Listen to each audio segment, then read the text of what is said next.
और इस वक्त बड़ी खबर आ रही है। सबसे पहले वो आपको बता दें, अजीत पवार का शरद पवार पर बड़ा हमला। मुझे हमेशा विलन बताया गया। अजीत पवार ने बोलते हुए शरद पवार पर बड़ा हमला किया और कहा कि हमेशा मुझे विलन बताया गया। पक्ष शिवसेना शिंदे अशा पद्धतीने हे सगळं करायचंय। समोर बीआरएस आहे, समोर वंचित आघाडी आहे, ते एकत्र येण्याची शक्यता दाट आहे। अजून पण हौशे नवशे गवशे उभे राहणारच आहेत।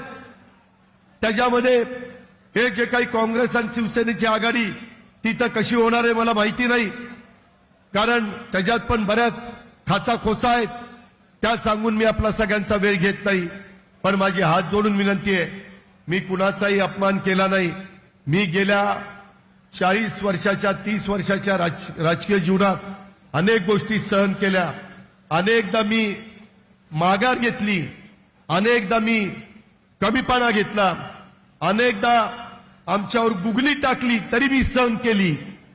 अनेकदा आम्हाला त्या ठिकाणी सांगितलं एक आणि निर्णय मात्र झाला एक, अशा पद्धतीने झालं। मी रोखोक बोलणारा कार्यकर्ता आहे।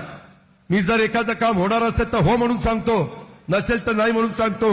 इथं आता नाना काटे आमचा आहे, त्यांनी जर सांगितलं की बाबा दादा असं करायचं, मला पटलं तर मी म्हणाल हो करू, आणि नाही पटलं तर सांगेल नाना हे करायचं नाही।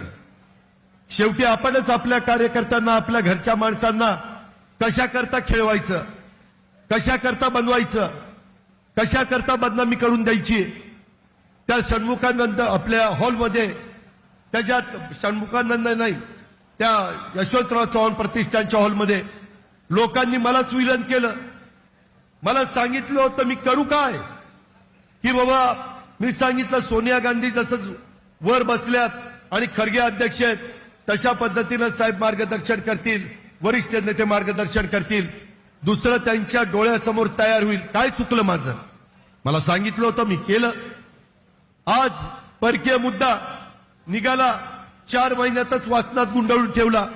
तेव्हापासून युपीआयच्या प्रमुख सोनिया गांधीच काम करतायत। मग कशामध्ये बदल झाला?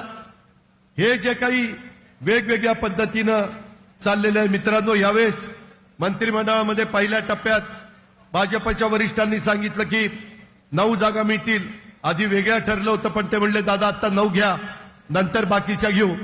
त्यामध्ये आपण एका आदिवासी समाजाला प्रतिनिधित्व दिलं, एकामध्ये मागासवर्गीय समाजाला प्रतिनिधित्व दिलं कॅबिनेट, एकामध्ये आज पण मंत्रिमंडळामध्ये तुम्ही 50